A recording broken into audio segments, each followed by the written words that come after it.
dengan kemudian ketika melihat ke tatanan kekuasaan. Bung Karno itu katanya kembali Pancasila. Jadi Bung Karno tidak menjalankan pemilu cuma tahun 50. Beliau mau diangkat jadi presiden seumur hidup. MPR ya, MPR terus seperti itu.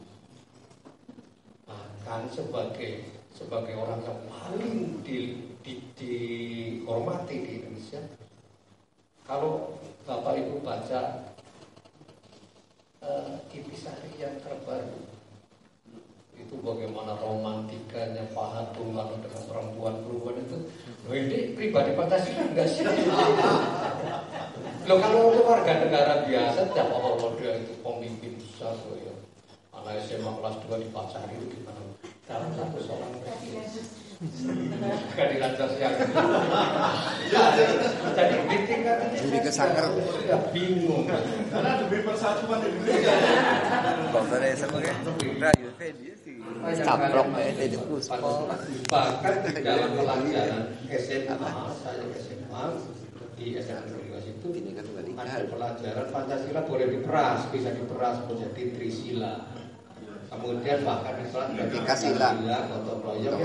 Bung Karno pernah mengatakan gotong royong ya sama dengan sosialisme. Lopi ya lo sosialisme tadi etnosentris.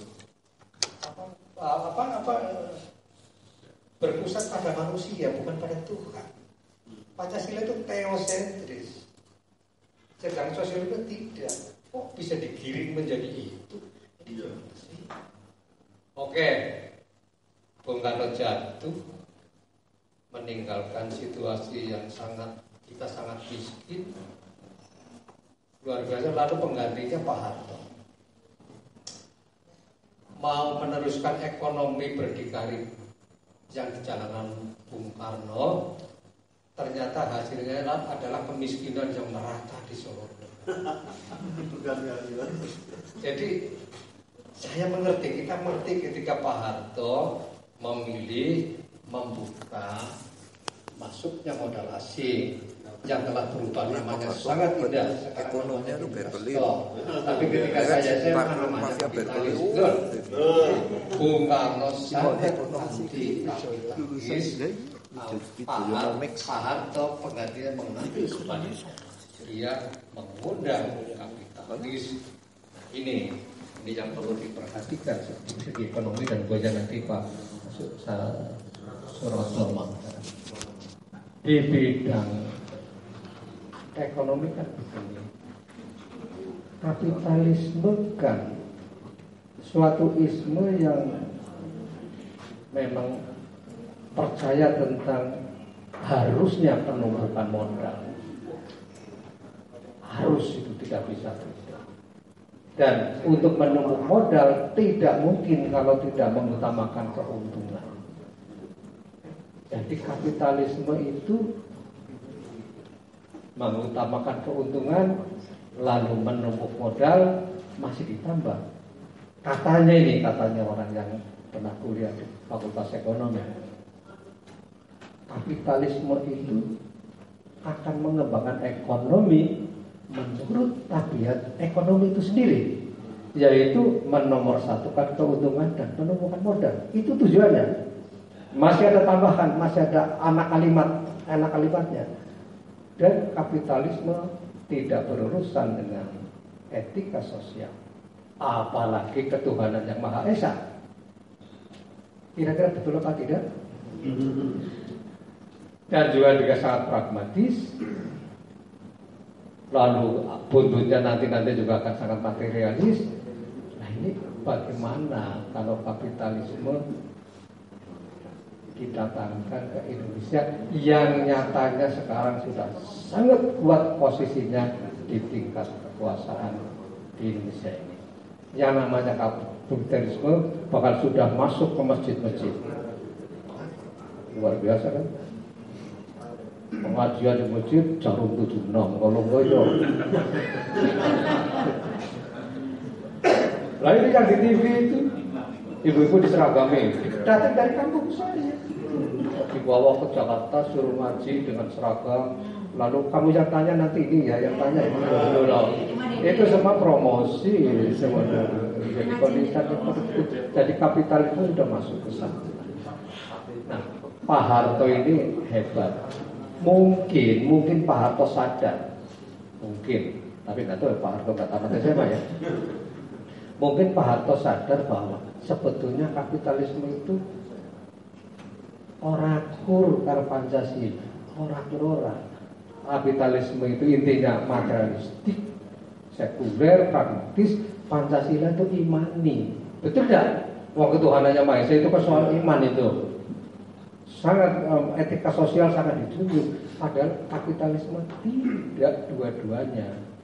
Kok mau diatur-aturkan itu bagaimana? Pak Harto luar biasa. Bikin program P4 habis dalam berapa miliar itu. Semua orang zaman saya itu ditatar Pancasila, ada program 1 minggu, 1 bulan, termasuk saya yang statusnya waktu itu redaktur suatu harian besar di Jakarta, disuruh ikut penataran Pancasila. Kurang ajar itu. Gimana juga. Nah, akhirnya Pancasila betul-betul diajarkan, ditatarkan. Lalu saya yakin hasilnya pada level pribadi ada pengaruhnya. Tetapi di negara kok ya enggak gitu loh. Pak Harto itu dalam menjalankan negara itu di mana Pancasila yang seperti yang tadi. Di mana? Karena apa ya masih membunuh orang seenaknya, masih mengeranggu keluarga itu luar biasa kaya sampai sekarang. Bagaimana di mana Pancasila? Nah sekarang katanya orde reformasi ya melanjutkan tinggalan Pak Harto, di mana kapitalisme sudah sangat kuat posisinya di negara Republik Indonesia. Jurbiye, Pancasila di mana? Bisa tidak bergandengan dengan kapitalisme di jalan ekonomi ini? Mungkin enggak. Ya mungkin, tapi menuntut syarat. Syaratnya apakah kita melakukan? Pada level perorangan, saya sering bicara soal Pancasila di sini, karena semua orang mengaku Pancasilais. Mana buktinya kamu Pancasilais? Mana? Saya tanya, punya nggak akses atau password untuk menjadi orang Pancasila? Ini tataran pribadi. Punya nggak kata kunci untuk menjadi orang Pancasila? Tidak ada yang bisa jawab pada saat tidak. Padahal dia itu pemuda Pancasila, yang ditulis membela Pancasila sampai titik dalam penghabisan. Ditanya passwordnya mana untuk orang menjadi Pancasila? Tidak bisa. Tidak tahu. Saya tahu, mau saya tahu, mau. Ini wong Jawa ini. Kamu ngerti pernah mendengar kata eling? Eling itu password untuk menjadi orang Pancasila itu. Eling pertama kepada Allah, eling kedua kepada kemanusiaan, eling ketiga kepada terus ilahi kata ya ilahi. Eling itu kata kunci dan itu password. Mustahil orang menjadi Pancasilais tanpa menjadi orang eling. Nyambung Pak. Kalau tidak setuju nanti mustahil. Kemudian untuk tatanan pemerintahan kekuasaan, saya tanya pada Pak Bupati, Pak Husen, ada Kapolres, Pak, betul kita mau menjadi pemerintah yang Pancasilais? Mau langkah pertama yang dibuat? Pengen tahu dan berani enggak kita hidup sederhana? Berani enggak? Kalau tidak, mustahil pemerintah Pancasilais. Karena apa? Pemerintah yang kita cita-citakan itu pemerintah sebuah negara republik. Republik itu kan tadi, demokrasi itu kan. Republik kan menurut kita berorientasi kerakyatan, berketuhanan dan orientasinya kerakyatan. Loh, kenapa sekarang orientasinya kekuasaan? Mana mungkin terjadi pemerintahan yang Pancasilais selama kita tidak konsisten dengan semangat republikan. Ini yang dikatakan oleh Cak Nurholis Majid dulu tahun 87-an tahun 90. Mengatakan gini Cak Nurholis Majid, Indonesia, kata-katanya sangat indah, Indonesia akan tetap menjadi penghuni halaman belakang di kawasan Asia Pasifik kecuali melakukan revolusi mental. Jadi kalau ada Ganjar Pranowo, karena Jokowi ngomong revolusi mental, sebetulnya sudah didahului oleh Cak Nurholis Majid. Maksudnya apa?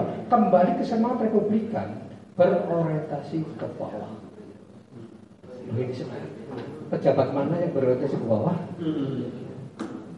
Dia tetap berorientasi ke kekuasaan. Bagaimana supaya saya tetap menjabat, wakil-wakil kita supaya terpilih kembali, terus begitu. Selalu begitu. Jadi kita sebetulnya mengkhianati tujuan sebuah negara republik tanpa terasa.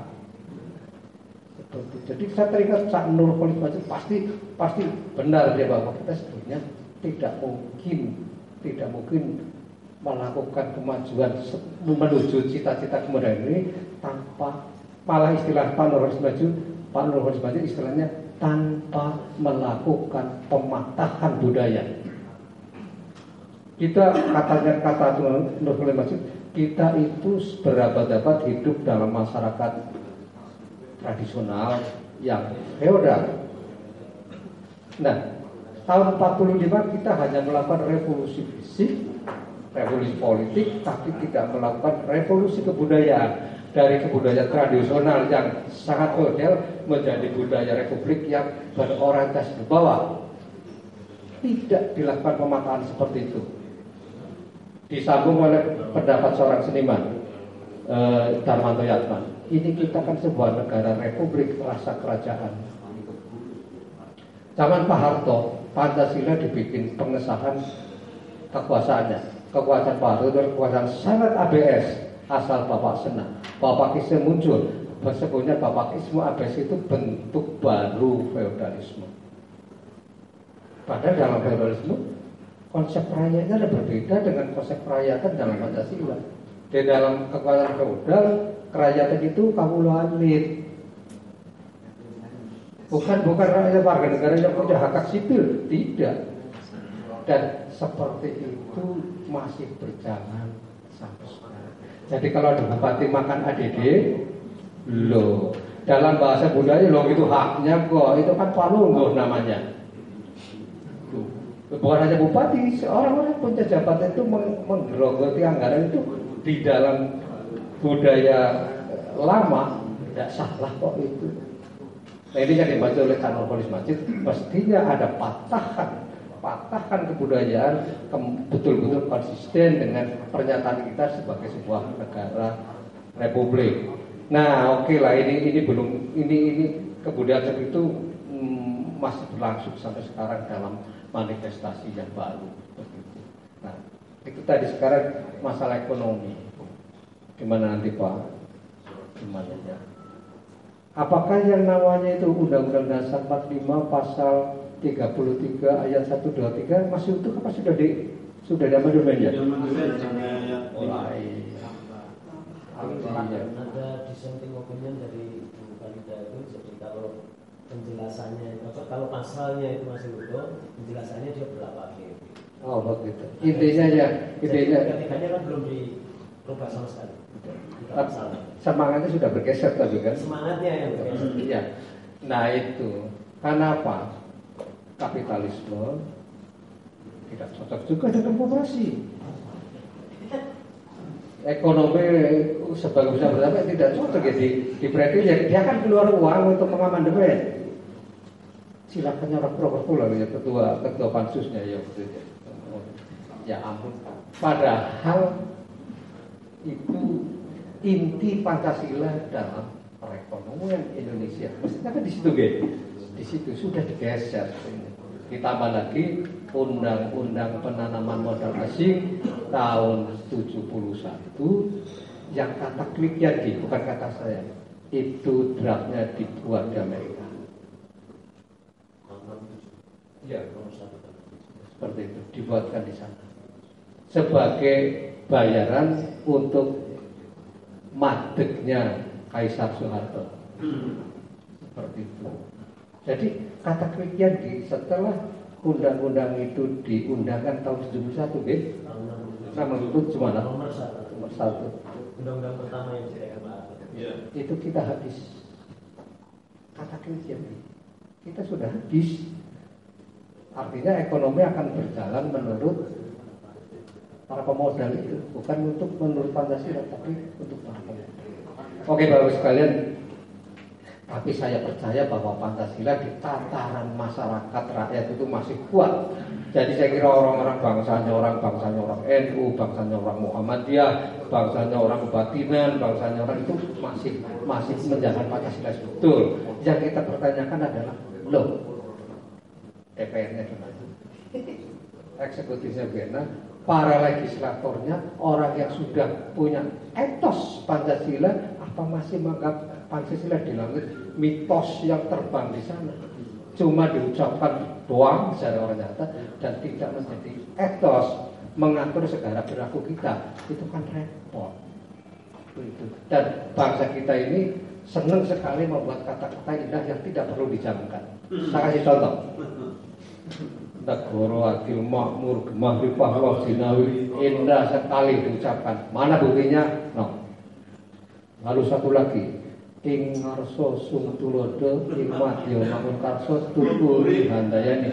Itu indahnya bukan main. Dan saya percaya penciptanya itu orang yang sangat ikhlas dan yang sangat betul-betul.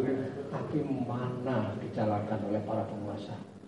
Ingar sosuntulodo di depan memberi contoh, di tengah memberi semangat, di belakang itu mendorong ke arah maju. Mana tidak ada seperti itu. Sebetulnya kami yang orang-orang non pemerintah, orang saudara sebetulnya menuntut loh. Kami sudah sangat berhasil, kok malah kalian yang enggak sih gimana? Gimana kamu? Ya memang kita mengakui sekarang saat sekarang ini generasi di bawah saya ini kepancasilaan mereka mulai tererosi karena gaya hidup modern, karena gaya itu sehingga nilai-nilai Pancasila mulai diabaikan, mulai tidak peduli. Mereka lebih suka karakter yang agak individual, yang agak yang kayak kebarat-baratan, dan itu menjadi gejala yang sangat nyata sekarang ini.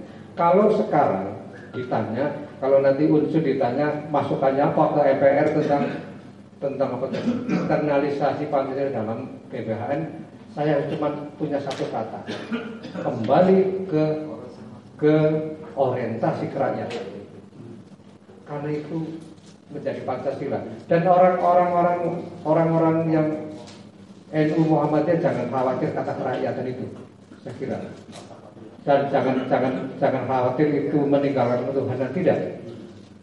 Karena dulu saya pernah ngaji, ngajinya gini.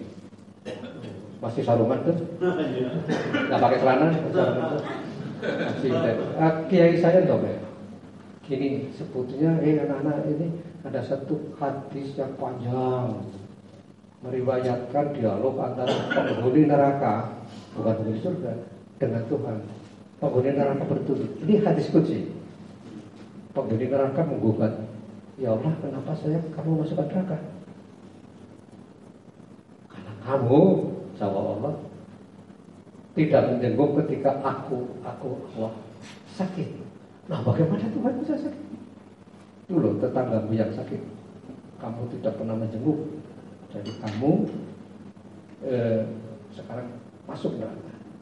Nah, tetanggamu yang sakit itu bisa ditafsirkan sederhana, yaitu tetangga kita yang sakit perut, sakit stroke, kita tidak menjenguk, kita akan masuk neraka. Juga bisa tafsir sangat luas.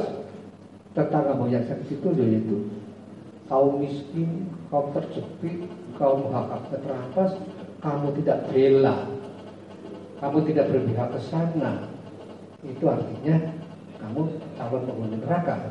Nah, di dalam hal Pancasila, kita kalau berorientasi kerakyatan, walaupun itu bismillah, kita memang beriman, tetapi berorientasi kerakyatan. Ya mestinya Pancasila seperti itu.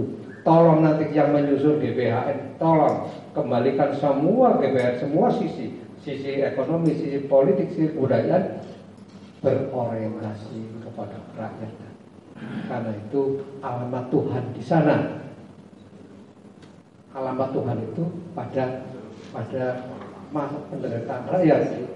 Saya bawakan hadis kutsinya supaya mantap bahwa kalau kita berorientasi populis, berorientasi rakyat, tidak berarti meninggalkan ketuhanan, sama sekali tidak. Lalu soal budaya. Kebudayaan berpancasila itu kebudayaan yang bertanggung jawab pada peradaban. Bukan seperti barat yang seni untuk seni, Pak ya. Seni untuk seni, sastra untuk sastra, apa-apa untuk itu. Enggak, kalau kita berkebudayaan Pancasila berarti semuanya untuk peradaban, memberi tanggung jawab kepada peradaban. Saya tidak menggunakan kata peradaban ini, saya semua maksudnya itu kata kalau saya ngaji itu dinul Islam. Ada suatu ayat yang saya pakai untuk berkarya sastra. Begini, ya ayyuhalladzina amanu kunu ansarullah. Hai orang-orang yang beriman, jadilah kamu pembela Allah, ansarullah. Maksudnya Allah dibela, mau maha perkasa, maha kuat, maha kuasa, kok dibela? Maksudnya amanat Allah di bumi ini kamu bela. Apa sih amanat Allah? Hidup yang berkeadaban. Hidup yang berkeadaban itu kata seorang budayawan itu. Tapi kalau seorang kiai pasti dinul. Seperti.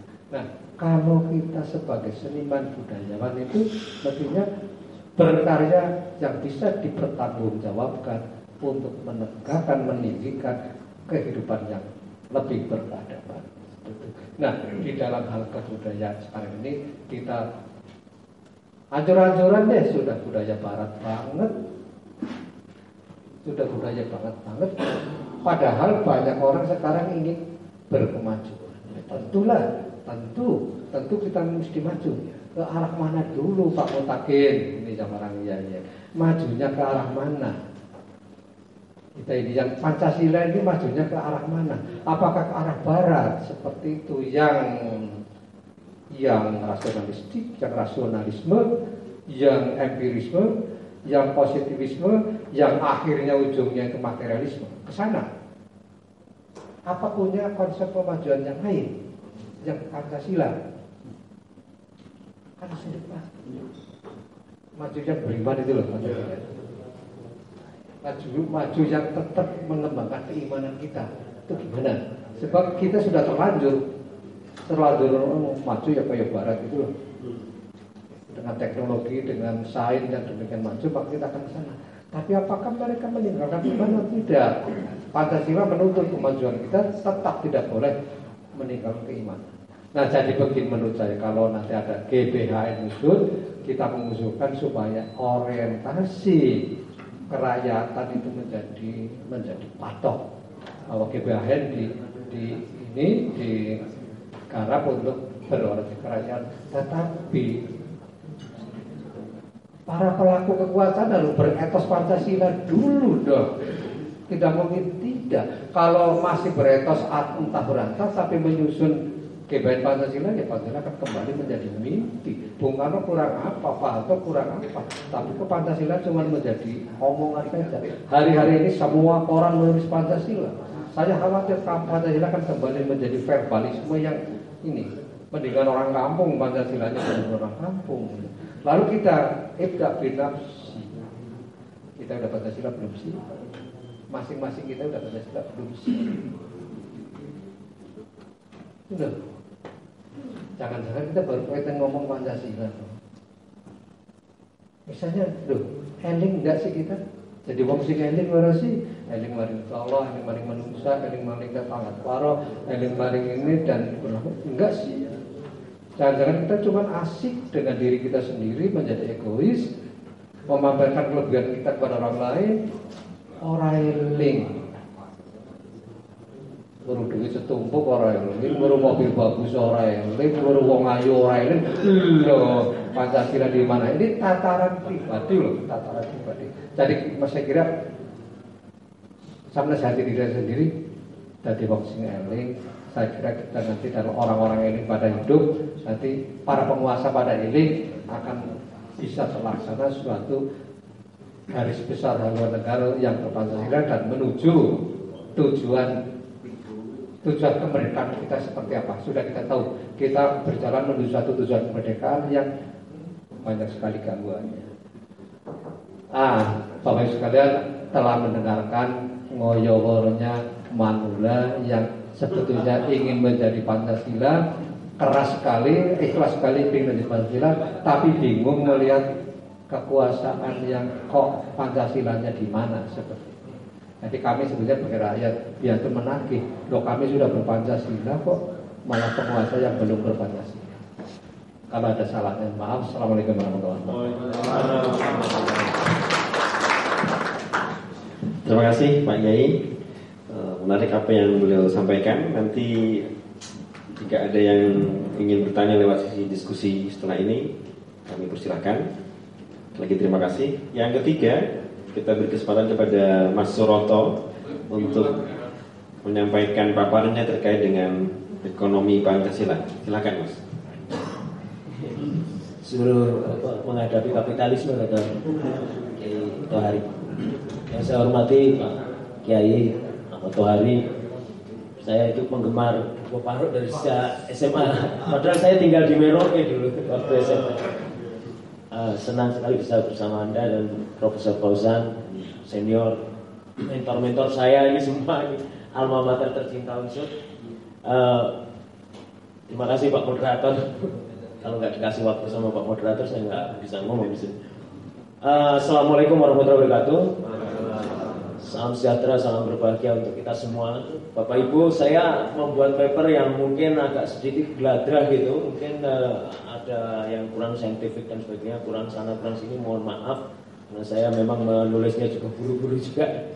Tapi ya itu pandangan sekilas saya tentang perspektif keekonomian yang ada sekarang ini. Karena juga diuji lagi dengan tantangan baru, dengan istilah baru. Dan kemudian bagaimana sekarang ini juga orang sedang berdebat tentang reinventing tadi, tentang menemu kembalikan Pancasila. Nah, Bapak Ibu, saya memulainya dari kalau kita bicara tentang konstruksi ekonomi Indonesia, kita mungkin flashback sedikit tentang perjalanan ekonomi masa Orde Baru yang tadi juga sudah disebut oleh Kiai Tohari, bahwa Orde Baru itu muncul untuk mencari legitimasi menggunakan ekonomi sebagai panglima. Kenapa? Karena kondisi ekonomi memang betul ya Pak. Dulu memang inflasi 640 itu dan hidup rakyat berat itu. Nah, ini berarti betul apa yang saya tulis itu terkonfirmasi karena pelakunya masih ada sini. Dulu Anda juga hidup menderita ya Pak. Iya. Tapi apa saya bisa beli sepeda. Oh, karena nggak ada sepeda. Intinya adalah bahwa inflasi dalam angka 640, terus kemudian 5 tahun kemudian Pak Harto sudah membuktikan angka pertumbuhan 9,4%. Dan itu sudah menurunkan angka inflasi sampai 10%, 11-10%. Artinya bahwa apa yang ditandatangan oleh Pak Harto itu berkorelasi positif terhadap perbaikan adalah undang-undang investasi asing yang itu merupakan undang-undang pertama yang ditandatangan oleh Orde Baru. Saat Undang-Undang 1 tahun 67. Jadi itu adalah undang-undang pertama yang ditandatangan oleh Orde Baru. Termasuk undang-undang koperasi Pak, nomor 25 tahun 67. Nomor 12. Dan ternyata di situ juga ada modus operandi juga untuk bagaimana koperasi tidak berkembang. Memang akhirnya proses pengawetan terhadap kapitalisme, ekonomi dualistik, di mana segelintir di atas yang kaya berselingkuh, terus kemudian di bawah suruh bersaing-saingan, sampai kalau perlu tetangganya buka kios, besok pagi ada pakai beras sama itu apa gitu disebar-sebar Kalau bisa segitu. Jadi orang sekarang dimotivasi untuk bersaing, berwirausaha sampai gila-gilaan. Tapi di atasnya berselingkuh, Pak. Membentuk kartel, oligopoli dan sebagainya. Tapi saya terlalu bersemangat kalau saya ngomongin itu dulu. Intinya adalah bahwa Pak Harto datang dengan konsep ekonomi sebagai panglima, lalu diprotes mahasiswa. Tohari dulu ikut protes juga ya? Tahun 74 Malari. Oh iya. Oh, berarti karena itulah Anda di penjara. Saya baru tahu.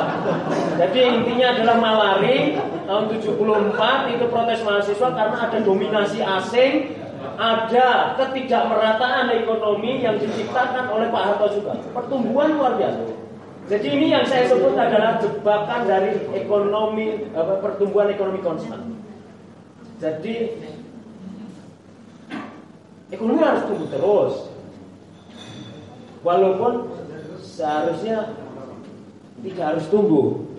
Makanya sepanjang masa Republik Indonesia setelah Orde Baru sampai hari ini luar biasa. Kita rata-rata pertumbuhannya di atas angka 5. Itu dari sejak Orde Baru sampai hari ini. Jadi saya kira luar biasa itu. Amerika, negara lain itu pakai minus, Jepang sekarang sudah mulai plus. Tapi Amerika itu ya plus minus biasa aja, Pak.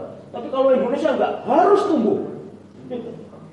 Luar biasa. Jadi mazhab pertumbuhan inilah yang meracuni penyakit-penyakit baru kita muncul, yaitu kemiskinan, kesenjangan dan sebagainya. Nah, impres yang dibuat itu oleh Pak Harto sebagai respon politik, intinya adalah trilogi pembangunan. Ada stabilitas, ada pertumbuhan, tapi juga ada pemerataan. Pemerataannya dibikinlah SD Impres. Mungkin Dr. Manunggal itu dulu juga sekolahnya di SD Impres. Jadi makanya pintar jadi dokter. Nah, itu mungkin juga karena bantuan dan kebaikan hati Pak Harto. Jadi Anda harus terima kasih kepada dia. Nah,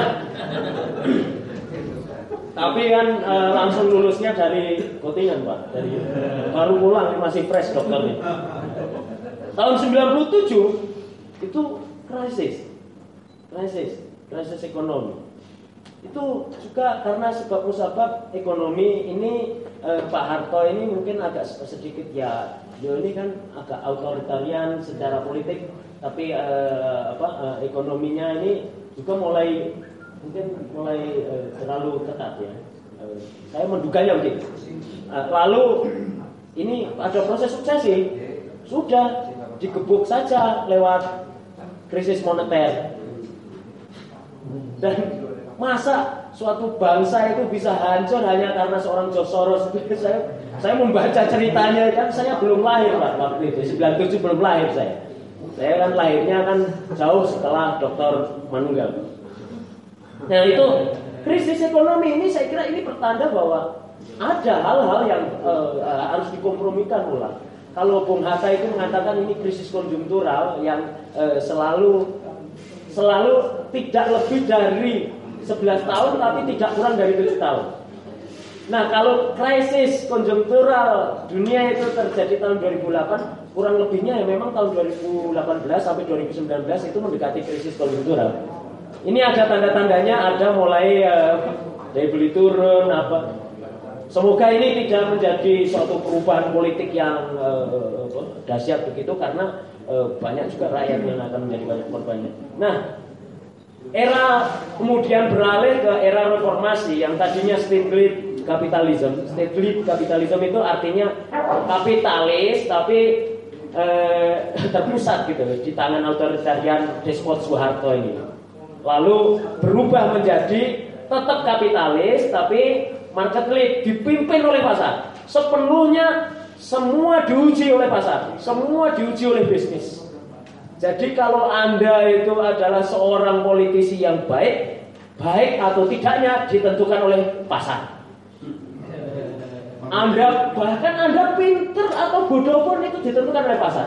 Seperti Pak Suhu Peking, saya kira menurut pasar Facebook itu beliau pasti dianggap bodoh. Nah, itu ciri-ciri sistem pasar. Jadi subordinasinya seperti itu. Jadi sudah terjadi disharmoni antara triangle sistem civil society, ada state, ada market. Itu nanti penjelasan saya selanjutnya adalah tentang bagaimana ini proses subordinasi ini sebenarnya terjadi. Saya katakan kita dalam posisi tersubordinasi oleh plutokrasi, bukan hanya plutokrasi, bukan hanya oleh oligarki, tapi sekarang ada satu rezim baru. Saya reka-reka istilah itu, mungkin ini satu genre society baru. Saya cari-cari di internet belum ada. Ini saya ciptakan. Namanya plutokrasi. Adalah hasil perkawinan silang antara oligarki dan plutokrasi. Segelintir elit orang kaya dan segelintir elit politik berselingkuh melahirkan anak haram yang namanya plutokrasi.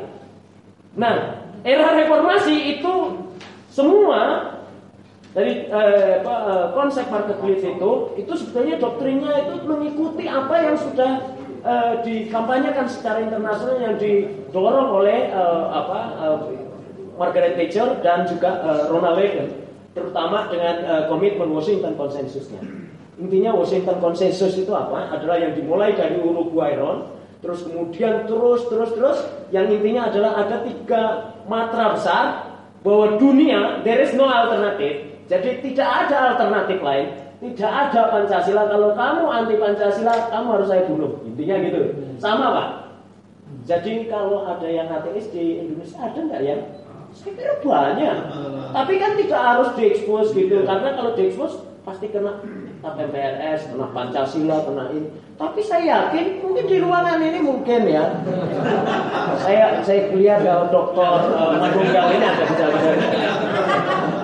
Karena baru pulang dari Belanda Pak. Ada ateisme. Harus kita curigai. Yang ateis juga banyak. Oh, ya. Hati-hati ya.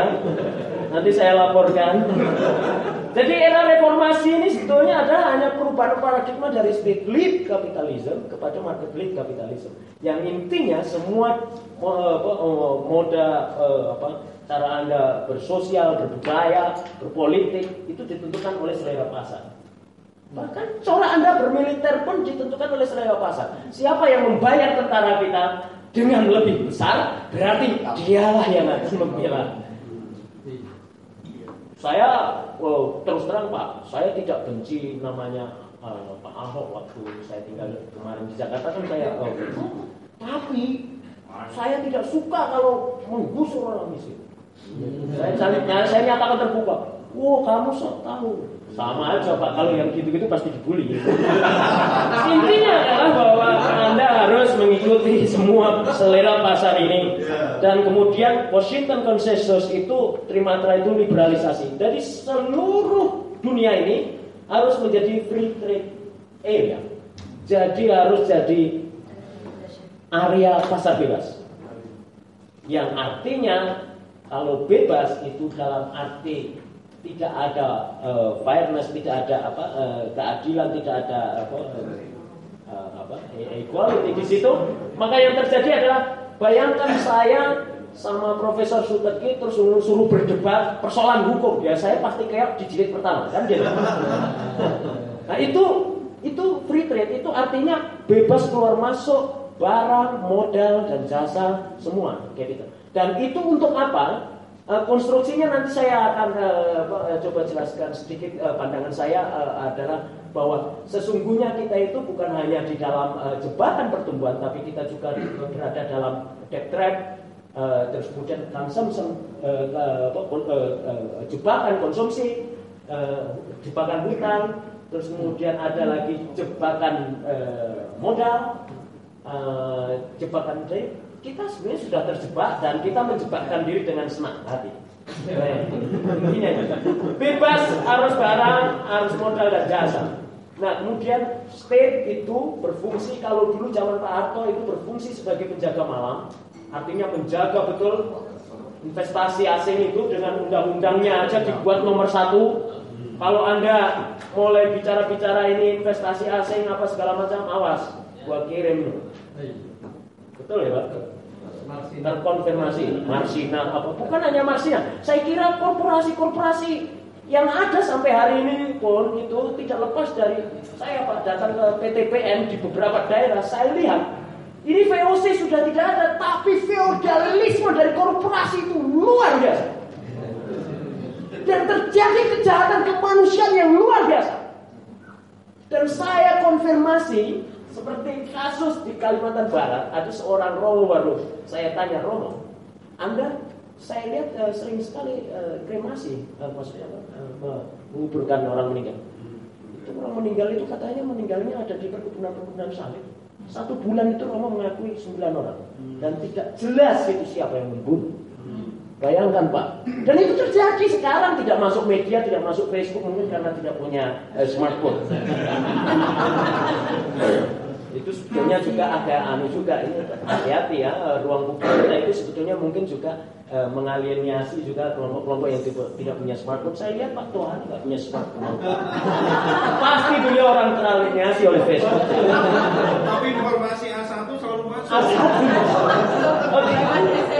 Nah, ini agak saya buat agak goyang-goyangan gitu supaya tidak ngantuk. Jadi intinya adalah bahwa tadinya itu fungsi negara, state itu adalah sebagai penjaga malam. Nah, sekarang ini era market-led kapitalisme itu adalah negara berfungsi sebagai pencuci toilet. Untuk apa? Untuk membersihkan kotoran-kotoran yang diciptakan oleh kapitalis, corporate kapitalis. Contohnya apa? Ketika Anda lihat tahun 97 krisis, pertama-tama yang ditolong siapa? Bank. Wow, ini gawat ini kalau bank ini sampai Pak Ahmad Tohari punya tabungan di bank banyak ya. Mohon maaf loh, saya nanya ini serius. Soalnya apa? Orang yang tabungannya di bawah 200 juta di rekening itu jumlahnya 98%. Jadi yang 2% itu di atas 200 juta. Jadi saya tanya sama Pak Tohari itu bagian yang dapat recovery BLB apa enggak? Itu ditolong oleh negara. Kalau mereka untung, mereka itu capital flight pertama kali. Jumlahnya sekarang ribuan triliun. Diharap-harap dengan adanya tax amnesty, dirayu, dikasih tax holiday. Tax holiday itu berarti liburan pajak ya. Maksudnya artinya dikasih liburan pajak yang ternyata nggak pulang juga uangnya. Capital flight itu sudah terjadi jauh hari ketika mereka menumpuk keuntungan itu. Malah sama Pak Harto dipuja ya tahun 97 itu mengatakan itu nasionalisme baru yang namanya Om Lim Suryo ya. Karena dia capital flight menaruh uangnya di Singapura itu nasionalisme baru. Sekarang dirayu-rayu sama Bu Sri Mulyani tidak masuk lagi. Hanya 147 triliun. Nah, posisi BLBI itu kurang lebih 640 triliun habis. Itu termasuk dana untuk penyehatannya. Itu untuk bancaan, untuk penyehatan itu 600. Kalau dihitung-hitung sekarang di kurs sekarang oleh Fitra kemarin dilaporkan tahun 2016 itu berarti kurang lebih 2000 triliun kerugian dari dana BLBI kalau dihitung dengan kurs sekarang. Dan sampai hari ini kasus itu sama sekali tidak tersentuh. Untouchable. Kenapa? Negara berfungsi sebagai penservis kelas elit kaya. Kapitalisme. Tidak gotong royong, tidak kekeluargaan. Mereka itu adalah individual. Mereka itu adalah orang-orang yang selfish. Mereka orang-orang yang sangat childish juga. Childish itu gini. Kamu tak kasih aturan, kalau saya dikasih aturan saya akan pergi dari rumah. Saya akan, pokoknya saya akan. Kalau kamu sampai naikin gaji buruh, saya akan minggat hari ini. Tapi kalau dia misalnya jatuh sakit, tolong dong Mi. Orang yang pertama teriak adalah corporate dan yang menghabiskan uang sampai 640 triliun masa itu. Dan kemudian KUT itu yang disebar seluruh Indonesia itu hanya 5 triliun aja. Sampai hari ini diungkit-ungkit LSM yang masuk penjara udah berapa orang? Termasuk ada mungkin untung saya nggak masuk penjara karena saya tidak dapat ya. Nah ini Bapak Ibu intinya adalah bukan hanya bailout, tapi hati-hati. Nanti saya akan jelaskan terhadap fenomena sekarang ini. Dari akademisi, aktivis sosial, terus kemudian ada aktivis LSM, terus kemudian orang-orang partai teriak bahwa negara Indonesia adalah negara kesejahteraan. Welfare state. Welfare state itu adalah ujung dari sistem kapitalisme historis. yaitu adalah kapitalisme itu sendiri.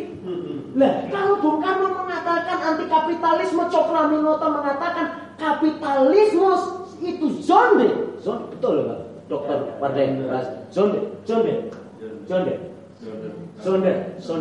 itu jahat ya, artinya zonde. Nah itu berarti kan dan mohon maaf, penasehat presiden sekarang Ibu Sri Adiningsi yang kemarin saya itu agak aneh Pak, saya diundang ke MPR, saya disuruh bicara bersama profesor-profesor lain, Profesor Sri Adiningsi, Profesor Damen Nasution. Profesor Sri Adiningsi itu adalah anggota panitia ad hoc amandemen UUD 45 yang mempreteli pasal 33 ekonomi kekeluargaan. Dan itu sampai kenapa almarhum Mubiarto dan kawan Raharjo keluar dari panitia ad hoc. Itu murid-murid Prof. Dawam, dan Prof. Dawam mengatakan itu Sri Mulyani kurang ajar bangsa. Kenapa? Karena dia itu jadi sekretaris panitia ad hoc tidak pernah menulis. Kalau rapat dipindah-pindah, tidak pernah ditulis apa yang saya omongkan. Sistem ekonomi konstitusi itu adalah demokrasi ekonomi, bukan welfare state, bukan negara kesejahteraan.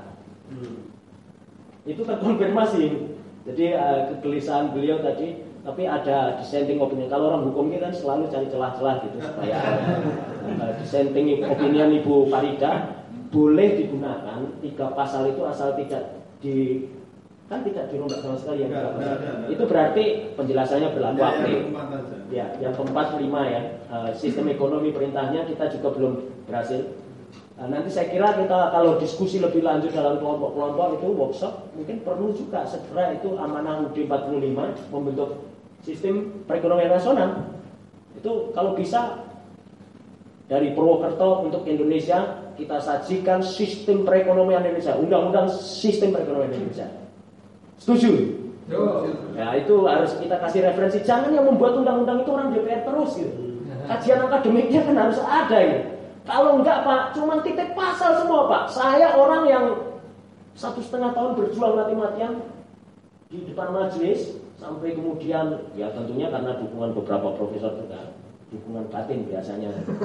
Suruh datang sidang kan sulit juga ngatur waktu. Itu dibatalkan sepenuhnya undang-undang koperasi karena apa? Ada nafas korporatisasi di undang-undang koperasi waktu itu. Dan dibatalkan sepenuhnya oleh MK. Itu memang sulitnya minta ampun sampai Prof. Dawam aja Saudara Suroto. Saya tidak percaya kalau Anda akan berhasil.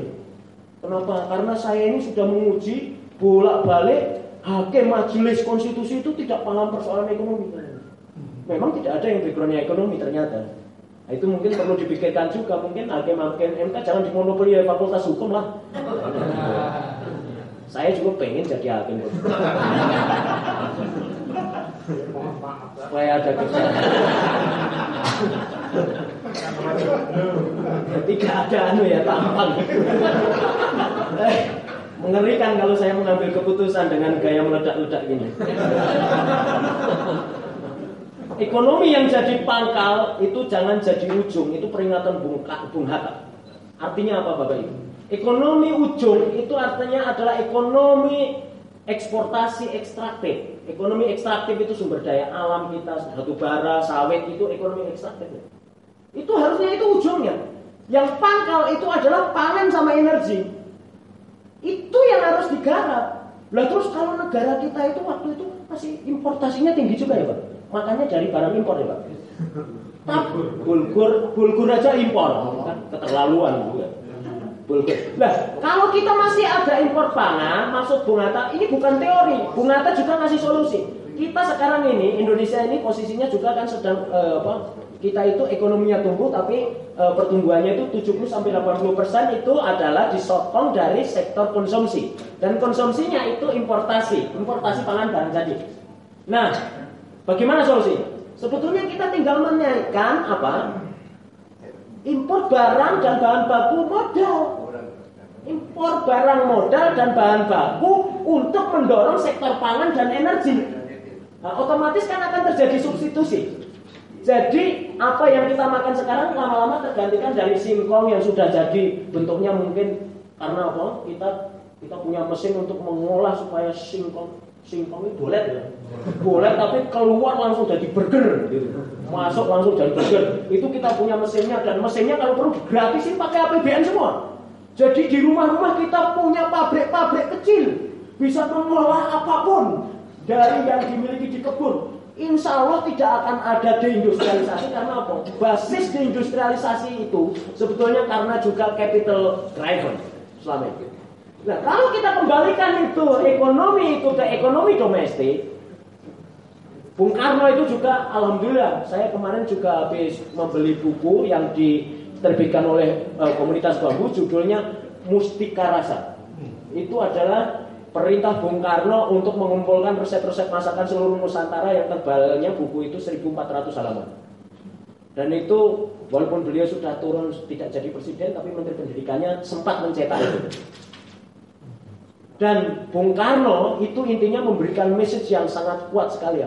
Jangan sepelekan urusan makan. Karena apa? Karena apa yang kamu makan itu menentukan seberapa daulat kamu. Dan betul. Sekarang ini kita ini terjebak dalam itu. Justru yang domestik, yang pangan sama energi, kita itu sekarang bergantung. Terus kemudian ditambah lagi sektor ekonomi ekstraktifnya tadi, sawit, karet, segala macam batu bara, ditentukan oleh pasaran internasional yang sebetulnya oligopolistik lah. Jadi ini alat untuk menyandra. Oke, seperti Pak SBY, coba kita baca pelan-pelan. Setiap terjadi perubahan politik di Indonesia itu selalu ada persoalan keturunan harga, penurunan harga sektor industri ekstraktif. Kayak waktu Pak SBY mau naik, itu harga karet turun. Waktu Pak Jokowi mau naik, harga karet, harga sawit, harga batu bara turun. Supaya apa? Supaya ada kompromi baru. Nah, ketika krisis konjungtural secara politik ini, maksudnya siklus politik ini terjadi, ini selalu ada tawar-menawar. Kalau saya sudah jatuhin harga, otomatis oke, kamu saya akan rawat, kamu saya akan hidupi, tapi you harus ikut kemauan saya. Itu Washington Consensus begitu. Dan dia mainnya banyak sekali melalui organisasi. Sekarang yang tidak terkendali itu malah justru di bisnis daring itu, Pak. Ini bahaya baru. Kenapa? Ini kawan saya wartawan senior di Metro, Pak. Itu beliau itu sampai ini bahaya nih. Kita ini iklan itu 80% sekarang itu sudah tinggal dikuasai oleh dua perusahaan, namanya Facebook sama Google. Yang 20% dibagi Kompas sampai Suara Merdeka sampai korannya Pak Manunggal, itu ada koran satelit. Itu dibagi seluruh dunia, Pak. Yang 80% udah diuntal sama dua orang untuk bisnis daring. Yang gayanya hidupnya sangat sederhana sekali. Sangat mudah dan sederhana lah. Dan ganteng. Yang jelas saya habislah saya. Kalau ditempel di foto gitu udah. Terus itu pasti yang bully banyak sekali. Intinya adalah bahwa ekonomi yang pangkal diputar menjadi ujung, yang ujung menjadi pangkal, itu menjadi kenyataan. Dan kita sekarang dalam posisi ekonomi yang terjebak pada bukan hanya triple threat, tapi mungkin multi threat. Kita terjebak pada jebakan yang multi, yang banyak sekali. Jebakan Batman ini. Intinya ini. Nah, terus kemudian yang selanjutnya adalah kita intinya adalah sekarang ini posisi yang terakhir ini kita itu rawan krisis, Pak. Sudah ekonomi kita. Ekonomi, kalau bicara ekonomi, mohon maaf saya tidak menggurui profesor saya sendiri, tapi intinya kan adalah sektor moneter sama fiskal. Kalau moneter itu otoritasnya sekarang ada di BI, instrumennya adalah suku bunga. Kalau fiskal instrumennya berarti harga. Kalau Anda disubsidi oleh APBN itu berarti harga akan turun, tapi kalau subsidinya diambil naik. Tapi saya lihat mahasiswa itu memang mungkin perlu juga kuliah tentang sektor ekonomi moneter lebih tinggi, Pak. Kenapa? Sebetulnya waktu demo-demo mahasiswa itu terjadi, kenapa mahasiswa tidak ada yang demo ketika BI naikin dan nurunin suku bunga? Padahal itu langsung menggerus daya beli itu. Daya beli itu kan langsung tergerus. Kalau misalnya saya naikin suku bunga itu langsung daya beli naik turun. Tapi kalau BBM naik Rp1 aja langsung demo. Pak Manunggal itu muridnya Pak Manunggal maksud saya. Kalau dari Fakultas Ekonomi kayaknya enggak. Itu krisis fiskal itu sudah dideklarasikan oleh ya ini ekonom neolit ala neolit itu selalu begini. Jadi yang dibaca itu hanya kecenderungan. Saya berbeda, saya penganut paham konstitusionalis, juga saya penganut paham institusionalis. Saya juga ekonom struktural, Pak. Saya mendeklarasikan sebagai ekonom struktural supaya nggak laku, Pak. Intinya adalah apa yang dibaca itu hanya kecenderungan. Wah, ini tren. Jadi kalau Profesor Schumpeter itu bilang, andaikan saya diperkenankan kuliah kembali di Fakultas Ekonomi dan kemudian ditawarkan hanya 3 mata kuliah, statistik, matematik, dan sejarah, maka saya ingin mengambil mata kuliah sejarah. Artinya apa? Bahwa yang namanya sejarah di luar negeri, di barat, dimanapun, itu tidak bisa diterapkan di Indonesia. Welfare state itu barat, Pak. Sekarang semua LSM, semua, mohon maaf loh, termasuk penasihat presiden itu welfare state, Pak. Mazhabnya neokapitalisme. Ibu Sri Mulyani itu juga adalah anggota panitia ad hoc. Itu milik, Pak. Jadi Pak Jokowi sekarang itu full nih. Rawani, saya diambil. Boleh kapitalisme.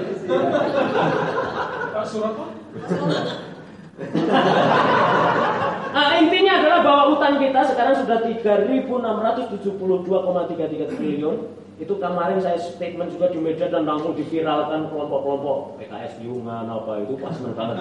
Saya statement bahwa utang per penduduk baru lahir cenger itu berarti baru lahir bluk gitu. Itu langsung 16 juta. Ya ini. Dibagi dengan jumlah penduduk ya. Hasil Susenas terakhir juga. Dan kemudian tahun 2,5 tahun kepemimpinan Pak Jokowi itu naiknya drastis luar biasa utang. Itu berarti kita itu dalam posisi debt trap, betul. Kenapa? Karena shortfall kita pajak tidak akan tercapai targetnya. Bu Sri Mulyani sudah deklarasi dari awal. Berarti hanya ada konsekuensinya. Apa? Nambah hutang atau enggak, Pak. Kalau tidak bisa nambah hutang, berarti apa? Potong gaji. Maksud saya itu efisiensi. Oh, tapi itu sukses loh. Kalau Bu Sri Mulyani berani memotong gaji, luar biasa. Freedom from the one. Ya, harusnya dia pidatonya begitu. Dan Pak Jokowi harusnya dibikinin pidato sama orang unsur lah. Profesor Fauzan mungkin perlu juga kita usulkan untuk petugas pidato politik Pak Jokowi dibuat oleh profesor dari Fakultas Hukum Unsur. Judulnya Freedom from the one. Solusi untuk mengurangi ketergantungan para PNS yang sudah terlalu nikmat sekali. Wah, langsung marah semua, saya bisa pulang dilempar batu nanti. Karena di sini PNS semua ternyata ya. Oke, curhatnya nanti ya, Bu. Emangnya saya Mama Dede. 810 triliun itu utang jatuh tempo akan terjadi tahun 2018. Total APBN kita adalah hanya 2.000. Anda bisa bayangkan, proyek infrastruktur Pak Jokowi akan mangkrak kalau tidak bisa reschedule. Kalau tidak bisa renegosiasi ulang. Kalau tidak bisa jual Republik Indonesia ini, Pak Jokowi pasti jatuh. Saya pastikan jatuh. Kalau memastikan sesuatu yang belum pasti kan haram. Nah, haramnya saya ambil 2 alasannya ini. Kalau kan gitu. Kalau tidak bisa renegosiasi. Itu beban APBN yang luar biasa. Ini nggak bisa, Pak. Kalau saya ekonom, saya jadi Bu Sri Mulyani, udahlah kau urus sendirilah, saya pulang ke World Bank lagi. Dan pertumbuhan itu posisinya sekarang kalau Anda lihat setiap tumbuh 1 digit itu berarti terjadi pertumbuhan yang bersifat diametral. Diametral itu berarti apa? Kalau tumbuh itu harapannya kan ekonomi sejahtera, tapi ternyata malah justru menambah kesengsaraan. Anda lihat itu, tren itu dan Anda uji. Apakah betul? Betul. Kesenjangan selama 10 tahun terakhir kepemimpinan Pak SBY itu kesenjangan itu naiknya dari angka 0,33 tahun 2004, tahun 2013 langsung naik jadi angkanya itu 0,41. Berarti kan yang kaya segelintir ini semakin kaya, yang miskin semakin banyak. Ini kan berarti pertumbuhan diametral. Artinya kalau ada tetangga kita yang kaya raya, kita suruh nyukuri, kita harus bahagia karena tetangga kita. Tapi ternyata kayaknya itu hasil meras tetangga-tetangganya juga, kan gitu. Ini yang terjadi, Pak. Ini kan salah arah kita. Kita suruh mendoakan, kita harus bahagia dong. Kamu itu tidak tahu terima kasih. Yang namanya tetangga itu kaya, senang hidupnya. Kamu itu harus bersyukur. Siapa tahu kamu dicepreti. Buat celakanya apa? Nyepreti aja enggak, lupa. Ini karena apa? Freedom from the values also. Jadi nilai-nilai Pancasila itu sudah tidak hadir lagi dalam polisi itu, dalam polisi pertumbuhan, dalam polisi kebijakan, dalam regulasi itu sudah tidak hadir. Regulasi kita itu semua sudah dijebol kok. Undang-undang terliberal dalam penanaman modal, terutama di sektor perbankan kita terlihat di dunia. Padahal itu adalah apa? Kalau dalam ilmu ekonomi, Pak, sektor perbankan itu adalah sektor paling sensitif karena dia sektor tersier yang bisa menyedot ekonomi apapun. Jantungnya ekonomi itu ada di sektor perbankan. Ini dibiarkan bebas investasi asing masuk 99%. Disisakan 1% untuk koperasinya Pak Manunggal di Fakultas Hukum. Bayangkan, ini kan jahat sekali. Amerika aja membatasi hanya sampai 30%, Malaysia 40%, tidak ada yang lebih dari 60%. Kita 99, dan itu prestasi Ibu Sri Mulyani waktu itu undang-undang penanaman. Wah, Ibu Sri Mulyani pasti kupingnya panas terus. Pertumbuhan diametral 5,6, Gini rasio jadi 5,6, pertumbuhan itu konstan, tapi Gini rasio semakin meningkat. Terus kemudian sekarang itu 25% dari total PDB hanya dikuasai oleh 0,02%. Terus kemudian 52,3% aset nasional dikuasai hanya oleh 1%. Ibarat kue, bayangkan satu kue begini lonjoran, ada 100 orang, yang satu orang makan separuhnya lebih, Pak, 52%. Yang 99 orang suruh berebut dari 48%-nya atau separuh kurang. Kan gila ini sistem ekonomi. Dan saya katakan ada satu orang itu bisa memiliki tanah. Saya ngomong juga di televisi, Pak, saya nggak takut-takut. Satu orang menguasai tanah sampai 5 juta hektar. Dan sekarang, Pak, saya ingin tanya juga, kalau orang tidak punya sejengkal tanah pun di Republik ini, apakah dia masih berhak sebagai warga negara? Itu Anda harus jawab juga sebagai profesor. Okay. Tapi ada orang yang punya tanah sampai 5 juta hektar, Anda biarkan. Itu mana konstitusi kita ini di sini? Nah, itu juga harus pertanyaan yang harus jawab, Prof. Dia masih disebut warga negara apa enggak? Masuk misalnya Anda masih ngontrak, ya Anda jangan sok ngeklaim membayar warga negara dong. Defisit neraca perdagangan dan neraca pembayaran, kalau yang bukan faknya dari Fakultas Ekonomi, intinya begini. Defisit neraca perdagangan itu artinya adalah bahwa apa yang kita jual di pasar itu antara yang jual sama istilahnya besar-besar daripada tiang lah. Nah, kalau defisit neraca pembayaran itu untuk hidup sehari-harinya itu gali lubang tutup lubang, dan itu sudah terjadi. Kita masih hehehe, masih bangga, masih nggak ada krisis sama sekali. Sekarang orang mohon maaf, Pak, di setiap departemen KL yang saya temukan itu mereka bangga sekali kalau masih bisa nguntet duit dari rakyat ini. Bisa nguntet sampai 30%, bangga sekali. Saya suruh tanda tangan sampai 17 kali saya jadi narasumber, saya tanda tangan begini. Terus habis itu, ini Pak ada honornya. Honor apa? Kamu bisa hitung, saya minta kamu bongkar ini semua. Saya orang idealis ya, hati-hati kamu. Bongkar Pak. Ternyata Pak, yang saya tanda tangan itu lebih dari yang ada di amplop.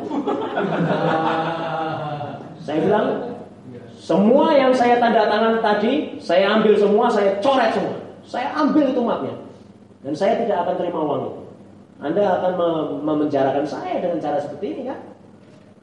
Itu Rp1 bisa saja. Kalau itu niatnya mau mengkriminalisasi Suroto kan bisa masuk penjara. Sekarang kan lagi musim.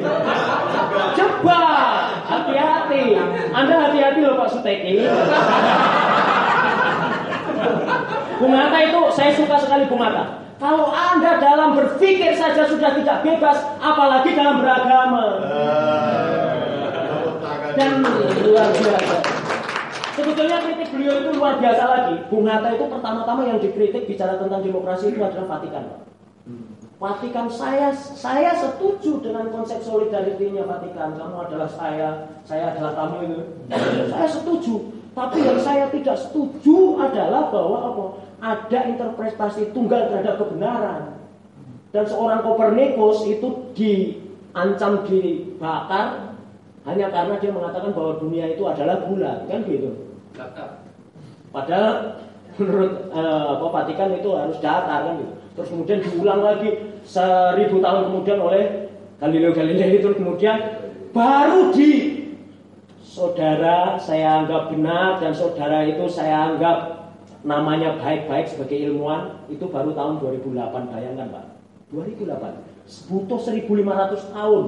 Ini kalau Orde Baru itu adalah otoriter, saya kira Vatikan lebih otoriter. Wah, ini dikritik oleh Hatta. Itu kritiknya terhadap demokrasi mulainya pertama itu Hatta malah justru dari situ.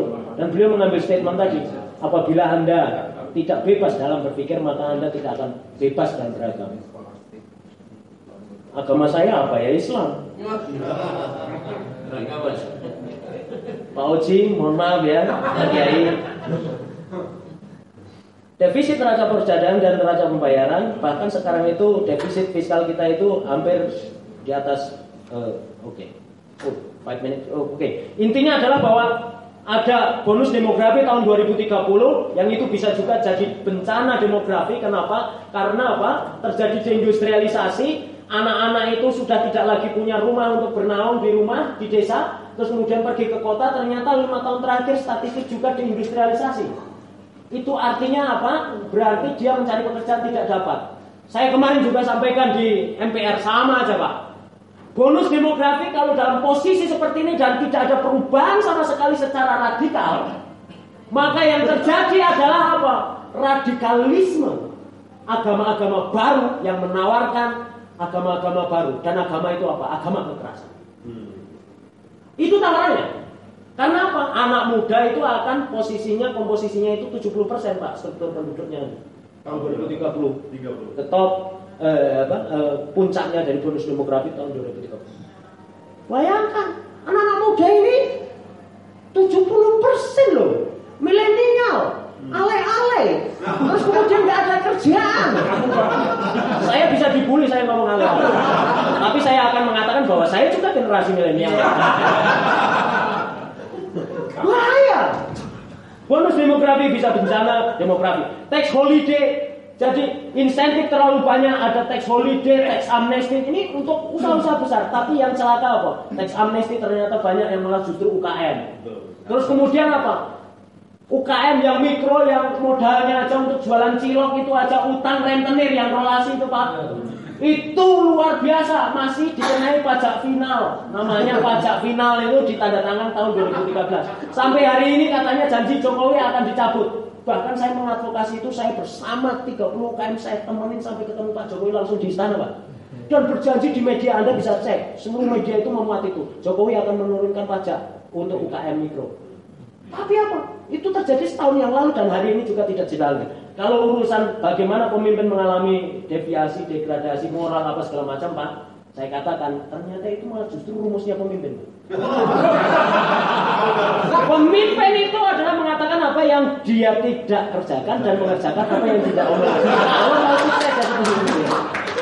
Jadi orang-orang seperti Pak Teki ini yang mengomongkan apa yang dia kerjakan tidak mungkin jadi pemimpin.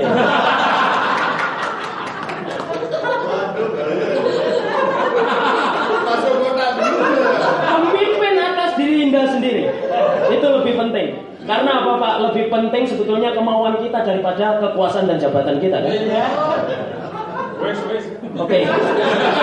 Intinya adalah terjadi subordinasi Market sudah mensubordinasi civil society dan state. Terus kemudian kebijakan produk regulasi dan sebagainya sudah hancur-hancuran. Welfare state itu juga saya sudah katakan itu juga inkonstitusional karena dia kapitalis, neokapitalisme. Nah, wujud dari demokrasi itu, ekonomi itu apa? Saya sebetulnya mau bicara panjang lebar tentang wujud dari demokrasi ekonomi, termasuk salah satunya koperasi itu kan hobi saya. Iya. Tapi waktunya pasti tidak akan cukup dan pasti Dr. Manunggal juga pasti akan bosan. Nah, model perusahaan demokratis seperti apa dan sebagainya Anda bisa penuhi kalau tertarik untuk membaca paper saya yang agak berantakan ini silakan. Tapi intinya harus ada rekomendasi, reforma regulasi. Reforma korporasi harus dipercepat dan kemudian reforma apa? Reforma korporasi. Artinya apa? PT itu ya harus diwajibkan untuk apa? Employee share ownership plan. Memberikan sahamnya kepada buruh. Di Amerika terjadi perdebatan begini tentang sistem ekonomi. Wah, tanggung. Produknya hasilnya apa? Undang-undang ESOP, Employee share ownership plan. Regulation. Dan itu terjadi sudah 40 tahun yang lalu. Amerika itu mewajibkan perusahaan itu membagi saham kepada buruhnya. Di kita wacana aja enggak. Buruh kerjanya cuma demo juga. Kemudian naik gaji, turun gaji, naik gaji. Terus kemudian apa? Terjadi inflasi ya. Inflasi rebutan sama inflasi. Naik, langsung inflasi, naik, inflasi. Inflasinya lebih tinggi lagi. Jadi tergerus terus daya beli buruh. Nah, itu juga proses fragmentasi organisasi kapitalis terhadap trade union atau organisasi buruh ini juga sudah ngeri sekali. Trennya itu organisasinya semakin banyak, serikatnya semakin banyak, ternyata partisipasi anggotanya semakin rendah. Jadi intinya kalau bisa buat dulu undang-undang tentang sistem perekonomian nasional dan ini wajib karena sudah ada di UUD 45 amanah. Itu harus segera, mutlak. Supaya apa? Undang-undang lain itu nanti harus berpayung ke sana. Jadi undang-undang yang bersifat lay spesialis itu nanti payungnya ya undang-undang SPN ini yang berkaitan sama ekonomi. Jadi kalau ada yang inkonstitusional ya tarik ke sana. Undang-undang payung. Soalnya apa? Kalau kita judicial review satu-satu, Prof, ke Mahkamah Konstitusi, capek. Saya merasakan 1,5 tahun. Wah, semua LSM mendukung saya. Ternyata giliran saya sidang, Pak, saya cuma ditemani sama pengacara saya. Itu pun gratisan. Pengacaranya karena alumni Unsur juga. Namanya Edi Gurning. Ya, intinya adalah bahwa sistem demokrasi ekonomi itu hati-hati Bapak Ibu. Jadi kita menerjemahkan demokrasi ekonomi ini. Jadi sebetulnya demokrasi ekonomi itu menjamin equality. Kenapa Bung Hatta mengatakan bangun perusahaan yang sesuai dengan itu, demokrasi ekonomi itu ialah koperasi. Bung Hatta tidak mengatakan bahwa semua harus dikoperasikan. Artinya biarlah koperasi tumbuh berkembang. Kalau dia menjadi 100% itu memang dari bawah. Dan itu terkonfirmasi. Waktu zaman Pak Harto itu masih hidup Bung Hatta itu dipanggil sama Prof. Edi yang cerita sama saya. Ini entah bohong kebenarannya kan Prof. Edi yang bertanggung jawab. Karena orangnya juga sudah meninggal kan. Itu Bung Hatta ditanya sama Pak Harto 3 kali ditanya bagaimana cara membangun koperasi dan demokrasi ekonomi. Koperasi harus dibangun dari bawah. Artinya ditumbuhkan prakarsanya, inisiatifnya. Jangan koperasi harus 20 orang. Itu ya inisiatifnya sulit. Mesti kalau 2 orang anak muda mau bikin bisnis pasti PT kan akhirnya. Karena mau dibatasi 20 orang itu contohnya. Itu regulasi kan sudah membatasi. Kalau PT 2 orang kenapa kok koperasi harus 20 orang? Akhirnya apa yang muncul kelompok arisan, simpan pinjam, rentenir berbaju koperasi. Nah, mohon maaf saya minta setengah menit ya. Jadi intinya adalah bahwa konsep demokrasi ekonomi itu menjaga equality. Koperasi itu disebut bangun perusahaan yang sesuai dengan demokrasi ekonomi karena dia anti equality. Jadi begini Pak, sebetulnya kenapa koperasi di Amerika, di negara lain itu berkembang semua Pak, hanya di Indonesia yang tidak berkembang. Di Singapura aja itu retail itu paling besar adalah NTUC fair price. Itu ada market share-nya sampai 63%, diprotes sama Glen sama Carrefour Pak. Wow, mereka itu bisa monopoli, bisa besar seperti itu kan karena dibebaskan dari pajak. Memang dibebaskan dari pajak. Kenapa pemerintah membebaskan dari pajak? Karena itu hak moralnya koperasi. Kenapa diberikan distingsi oleh undang-undang? Karena itu hak moralnya koperasi. Salah satu tujuan pajak adalah untuk keadilan. Koperasi sudah meredistribusi pendapatan dan kekayaan langsung. Secara otomatis, secara inherent sebagai sistem. Jadi dia dibebaskan dari pajak karena kontribusinya Itu lebih hebat daripada kalau disalurkan lewat negara pasti dikorupsi kan. Wih hebat, wah diprotes. Kamu mau saya bebaskan dari pajak? Mau. Kamu mau berubah jadi koperasi? Gak mau, bayar pajak. Artinya kan kalau dia memang tujuannya untuk profit motive juga masih diberikan keleluasan. Seluruh undang-undang yang berkaitan dengan ekonomi hampir di Indonesia itu kalau tidak mensubordinasi, mendiskreditkan dan mengeliminasi. Contoh yang mengeliminasi, kalau Anda baca undang-undang tentang rumah sakit wajib berbadan hukum PT. Setiap investasi asing, undang-undang penanaman modal itu wajib berbadan hukum PT. Apa salahnya koperasi? Itu berarti kan disubordinasi, dieliminasi dan oleh undang-undang. Jadi kalau koperasi itu kontribusinya hanya 1,7%, itu berarti kan jangankan soko buruh Pak, soko pinggiran aja enggak.